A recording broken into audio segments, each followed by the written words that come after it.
Welcome back to Verbal Sparring. In today's video, we're going to take a look back at some of the biggest fights, moments, storylines, and everything in between of the UFC ESPN era that went from 2019 to 2025. It seems fitting to go over this topic considering that the UFC will begin its next era, a 7-year deal with Paramount, this upcoming Saturday with UFC 324, the debut fight card for this collaboration. And with 43 events already on the docket for 2026, including an event that is going to happen on the lawn of the White House, things are already looking rather grand for the UFC Paramount era. But how did we get here? It was 6 years of history with UFC and ESPN, so let's take a look back at some of those best moments. And this is probably going to be a little all over the place, and there are definitely going to be fights, moments, and storylines that I miss, so anything that I don't mention, feel free to let me know down in the comments below. I'm just going to kind of ramble here and talk about some of the ones that stood out to me the most and made a big impact on me as a fight fan. And first and foremost, you have to talk about the first ever event that happened between the UFC and ESPN in January of 2019. The first ever UFC on ESPN fight card that would happen was a fight night at the Barclays Center in Brooklyn, New York. And this fight night card wasn't the average fight night that you're used to, especially in 2025, as this would feature a championship bout, and it would be Henry Cejudo's first title defense, welcoming TJ Dillashaw down to the flyweight division. And the first ever ESPN main event for the UFC would not last long, as Henry Cejudo would knock out TJ Dillashaw in just 32 seconds to successfully defend his flyweight championship and ultimately save the flyweight division as a whole. Because you have to remember, this is when Demetrius Johnson was dethroned by Henry Cejudo and then traded to ONE Championship for Ben Askren, so it looked all but certain that the flyweight division was going to be scrapped from the UFC altogether. But Henry Cejudo decided to stay at 125, defend his title against TJ Dillashaw, who was coming down from bantamweight, and if he would have won that belt, he was taking it with him back to 135, you best believe it. But instead, Cejudo would remain the champion, and then he would allow for another big moment of the ESPN era, and that was Deiveson Figueiredo's run, specifically his rival and quadrilogy with Brandon Moreno that would revitalize the flyweights. And look at where it is now heading into 2026. I think it's arguably a top 3 weight class in all of the UFC. And with Henry Cejudo getting the victory on the first ever UFC and ESPN fight card, it would allow him to move up to bantamweight, become a champion, and then defend that title, and Cejudo would become Triple C. Another massive era of the ESPN era with the UFC was the 2019 run of Jorge Masvidal that would begin 2 months after that first ever ESPN fight card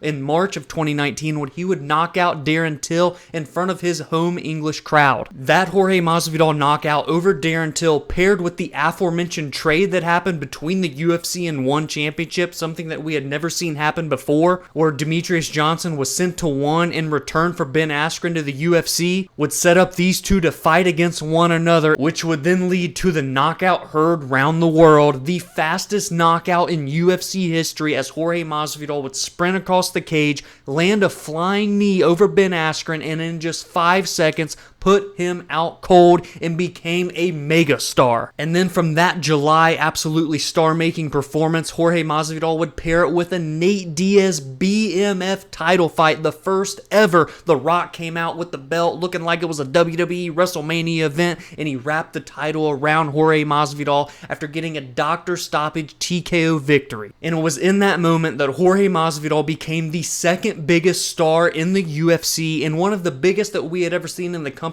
history, and during that point he was second to only one Conor McGregor, who was still relatively active. We also can't talk about the UFC ESPN era without mentioning the pandemic era and Fight Island in the warehouse in the desert, the UFC Apex. We know that the global pandemic that started back in 2020 changed the world as we knew it, and subsequently it would change the way that sports would happen, specifically over the next 2 years. But the UFC changed the game in 2020, became the first major sport to be back in action for fans, and we can't deny that with them being first back over sports leagues such as the NFL, the MLB, and the NBA, it brought them in millions of fans that had never watched a single fight before, and it's safe to say that them making that decision to continue pressing forward paid dividends for them in the long run. Just see the $7.7 billion deal that they signed with their new broadcast partner, Paramount. We would even see a documentary be made about Fight Island. I believe it was called Fight Island Declassified, classified. It talked about all of the X's and O's that went into the UFC putting on events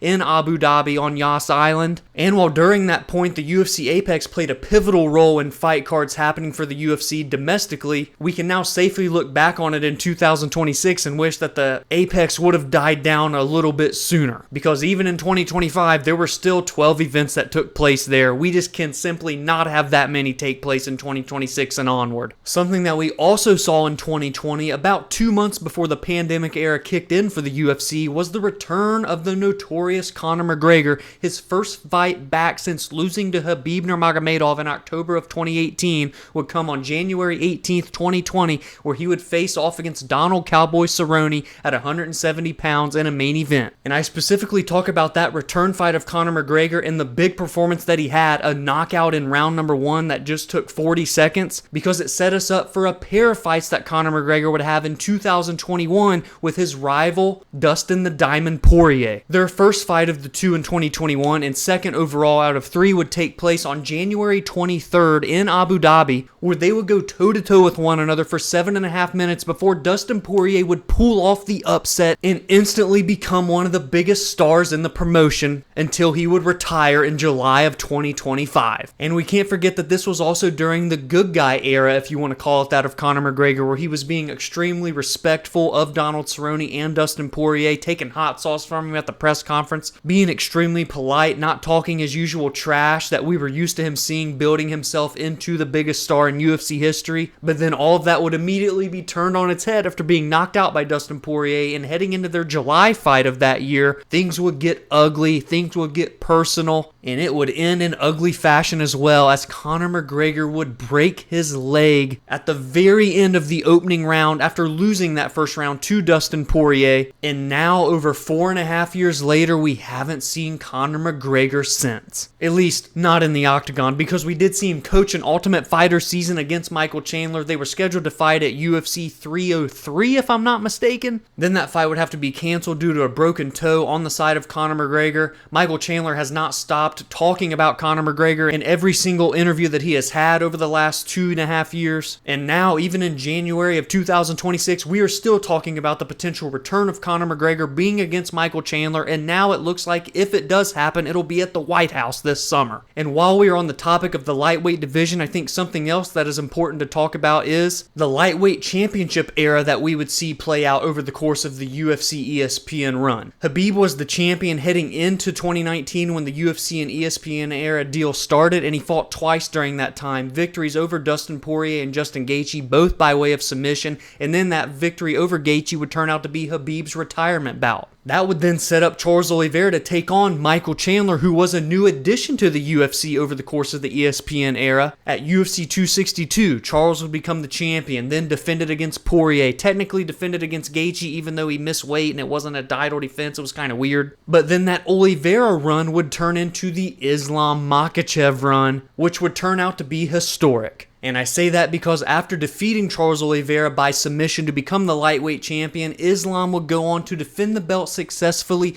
4 times, the most of any lightweight champion in history, even more than his mentor Khabib Nurmagomedov, and he would cement himself as the greatest lightweight of all time. And by doing that, he set himself up to chase greatness, move up to 170 pounds, and become a 2-weight world champion. And by him doing that, that means that the lightweight division is entering a new era at the same time that the UFC and Paramount deal is beginning, so it's kind of poetic. Because Ilia Topuria is now the lightweight champion after Islam vacated it, and he did so by knocking out Charles Oliveira. And now on the first ever UFC Paramount fight card, we are seeing an interim lightweight title fight take place between Justin Gaethje and Paddy Pimblett. And I just mentioned Islam Makhachev becoming a double champ during the ESPN era, but he's not the only fighter that was able to do so. Because over the last 6 years, we also saw Henry Cejudo do it. We already talked about that, competing on the first ever UFC ESPN fight card by defeating TJ Dillashaw. Then he would move up to bantamweight and become the champion there and defend a belt. Daniel Cormier technically became champ before the ESPN era in the summer of 2018, but he would have the trilogy with Stipe Miocic play out during the ESPN era, as he would have the second fight and third fight in 2019 and 2020 that would lead to him retiring. We also saw Amanda Nunes reign over the bantamweight and featherweight divisions during the ESPN era, specifically between the summer of 2019 and the summer of 2023. We technically saw John Jones become a champ as he would move to the heavyweight division in 2023 and defeat Ciryl Gane, then defend the title against the greatest heavyweight of all time, Stipe Miocic, in 2024. We would see Ilia Topuria also become a champ just like Islam Makhachev, because Islam would move to 170, then Ilia would move up from 145 to 155. And we also saw one other person become a champ during the ESPN era, and it is Alex Pereira, who I believe deserves some credit in his own time to shine by himself, because Pereira would debut during the ESPN era in November of 2021